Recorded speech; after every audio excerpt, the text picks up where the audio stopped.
दोस्तों यहाँ पे जो आपको दिख रहा है 3D में एक फोटो दिख रही होगी। ये जो फोटो है ये है सूर्यमणि जी की, जो इनको नाम दिया गया है जंगल की सासी बेटी के नाम से। तो इनके बारे में आज हम बात करेंगे। तो सूर्यमणि जी जो थी वो रहने वाली थी, जिनका जन्म हुआ था दोस्त झारखंड में। ठीक है, झारखंड आज अब तो फिर भी सही हो गया है।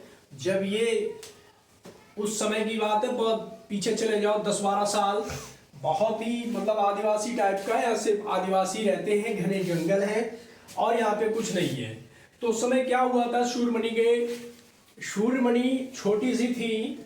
तो इनकी कहानी में लोग बताते हैं कि ये सुबह से शाम तक जंगलों के बीच में ही रहती थी और इन्हें जंगलों से यानी पेड़ पौधों से बहुत प्यार था। एक बात और है कि वह अपने गांव की ऐसी पहली लड़की है जिन्होंने जंगल जब कटने लगते हैं कि ठेकेदार वहां आते हैं, सरकार ने जंगल को पहले क्या कहा, जिसका जंगल का कानून बना दिया कि जंगल के वासियों का ही जंगल है। लेकिन कुछ कॉन्ट्रैक्टर या कुछ ठेकेदार आके वहां के पेड़ काटते हैं, तो सूर्यमणि जी उनको जाके रोकती हैं और अपने गांव वालों को इकट्ठा करती हैं, उन्हें समझाती हैं। ठीक, वहां पे उनके गांव में वो ही पहली बेटी थी या अपनी क्षेत्र की पहली बेटी थी जिन्होंने क्या किया था दोस्त, बीए पास किया था। जिन्होंने क्या किया था, बीए किया था। वो अपने गांव में पहली बेटी थी ऐसी जिन्होंने बीए पास किया। ठीक, और हम बता दें ये गांव की भाषा जो है कुंडुक है। ये इनकी क्या होती है, एक जनजाति होती है। ठीक, ये जनजाति में कुंडुक भाषा बोलते हैं। ठीक, और यहाँ की जो जनजात होती है उनको कुंडुक ही बोला जाता है। ठीक, तो बेचारे इस गांव में पहाड़ी इलाका है, तो वहां पे क्या होगा भाई, चारों तरफ जंगल ही जंगल है। अब जंगल में काम करते थे, देखो जंगल जहां होता है तो वहां बूटियां वगैरह होती। ये लोग क्या करते थे, सांप बनाने की बूटी या जहर निकालने की बूटी, इस तरह की बूटी ये लोग जानते थे, पुराने थे, तो ये बूटी निकालते थे। ठीक है, अब सूर्यमणि जी पूरा जीवन जंगल पे था। उन्होंने कहा कि अगर जंगल नहीं बचेंगे तो आदिवासी भी नहीं बचेंगे। ठीक, आदिवासी नहीं बचेंगे, तो उन्होंने बहुत कार्य किया अपने गांव वालों के लिए। दोस्तों क्या हुआ कि वहां पे जब बाढ़ आ भी, प्राकृतिक चीजें भी आती थी, पेड़ गिर जाते थे, तो उन्होंने अपने गांव वालों की समस्या के लिए एक चीज और की तैयार, जिसे उन्होंने क्या कहा, साझा बैंक, जिसे उन्होंने नाम दिया साझा बैंक।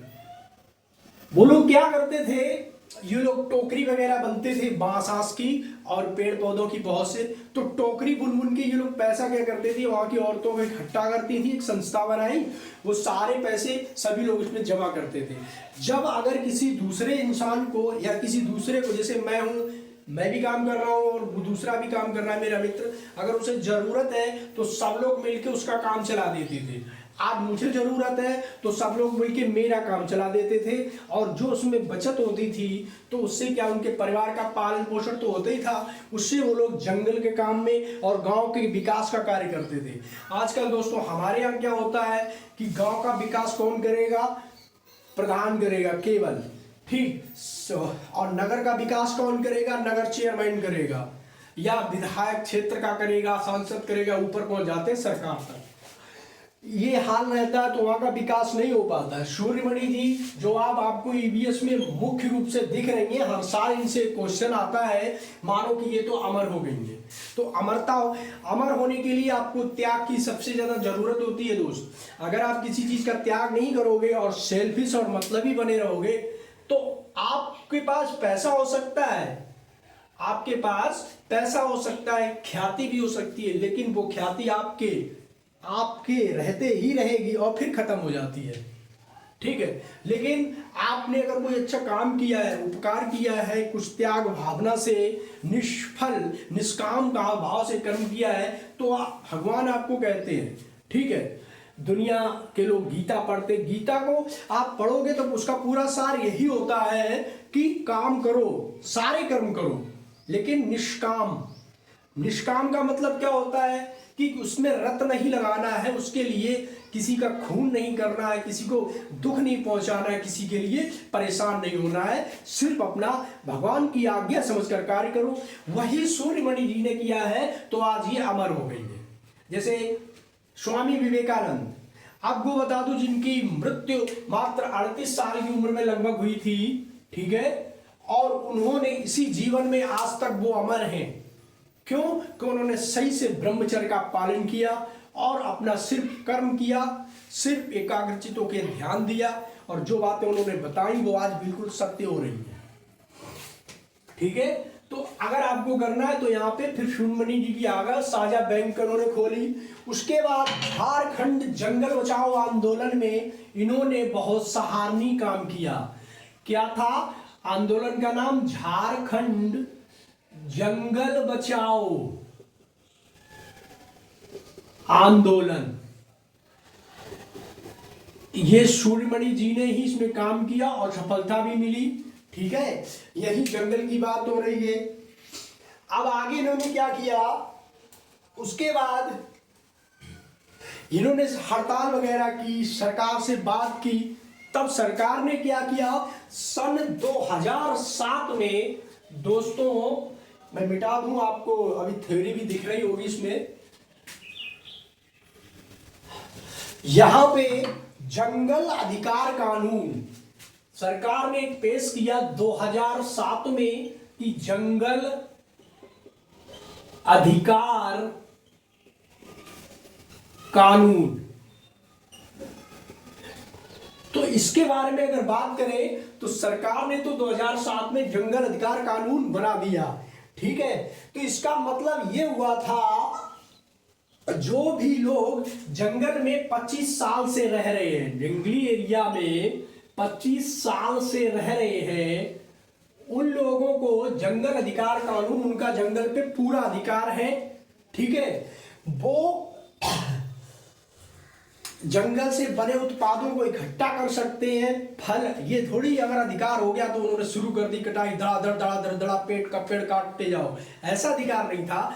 अधिकार था वहां से घास, कूड़ा, लकड़ी, उस जमीन का उपयोग करना और पेड़ों की सुरक्षा करना। ठीक है, उनसे लकड़ी भी ले सकते हैं, फल भी ले सकते हैं जरूरत के मुताबिक। ये नहीं कि आप पेड़ काट के धड़ाधड़ बेचने लगे तो अधिकार नहीं रहेगा। ये तो कानून इसीलिए बनाया गया था ना, ठीक, कि कोई भी, पहले यही होता था, कोई भी आता था और पेड़ काटना शुरू कर देता था। ठीक, जैसे मैं यहां से जाऊं यूपी से और झारखंड में जाऊं, यहां से पेड़ काट के 2-3 ट्रक ले आऊं, नहीं ला सकता ना, क्योंकि उन्होंने अधिकार बना दिया है। वहां के जो आदिवासी है, वहां के जो लोग हैं, हमें जंगल में घुसने नहीं देंगे उनकी आज्ञा के बिना। तो सूर्यमणि जी महान ये काम किया, तो इनको इसी नाम से जानते हैं। इन्होंने एक और खोला था, एक तोरांग, जिसे उन्होंने जो संस्था खोली थी दोस्त, उसका नाम तोरांग है। तो क्वेश्चन कहीं से ऐसे ही आ जाते हैं कि सूर्यमणि जी ने जो संस्था खोली थी उसका नाम क्या है? झारखंड भाषा में तोरांग है, ये कुडुक भाषा में ही बोला जाता है। ठीक है, और दूसरा कुडुक भाषा, कुडुक का अर्थ होता है जंगल। हिंदी में कुडुक का अर्थ होता है जंगल, और ये झारखंडी भाषा है। ठीक है, तोरांग ये याद रखना है। सन 2007 जंगल अधिकार कानून हुआ था। 25 साल से जो रह रहे हैं, 25 साल से जो रह रहे हैं, ठीक है, उनको ये अधिकार मिलेगा। कुडुक जंगल शब्द ये हिंदी शब्द है, तोरांग उनके संस्था का नाम था, यहाँ पे बता दे रहा हूं, संस्था। और ये बहुत इंपॉर्टेंट है दोस्तों, ठीक है, क्योंकि इसमें से एक क्वेश्चन, 2 क्वेश्चन 100% बनने हैं। ठीक है, मतलब पूरे 100%। ठीक, अब आगे की बात करें,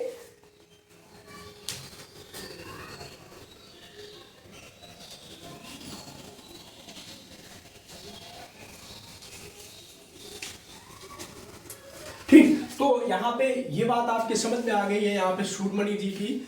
तो अब दोस्तों एक चीज और होती है यहाँ पे बता दें कि जो टिन खेती होती है यहाँ पे, टिन खेती कहाँ होती है दोस्त? मिजोरम में। कहाँ होती है दोस्त?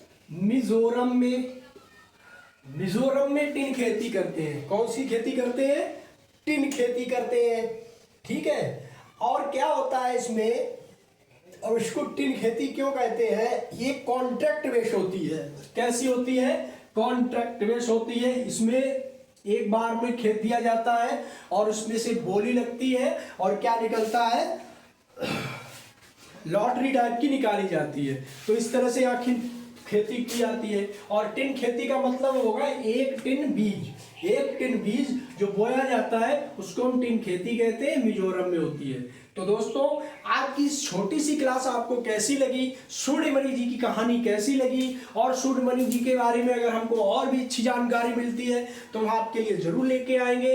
तब तक के लिए आप इस क्लास को शेयर, लाइक, सब्सक्राइब करते रहिए। आपका बहुत बहुत धन्यवाद, क्योंकि ये जानकारी जितने लोगों के पास पहुंचेगी उतना ही सबको लाभ होगा। नमस्कार।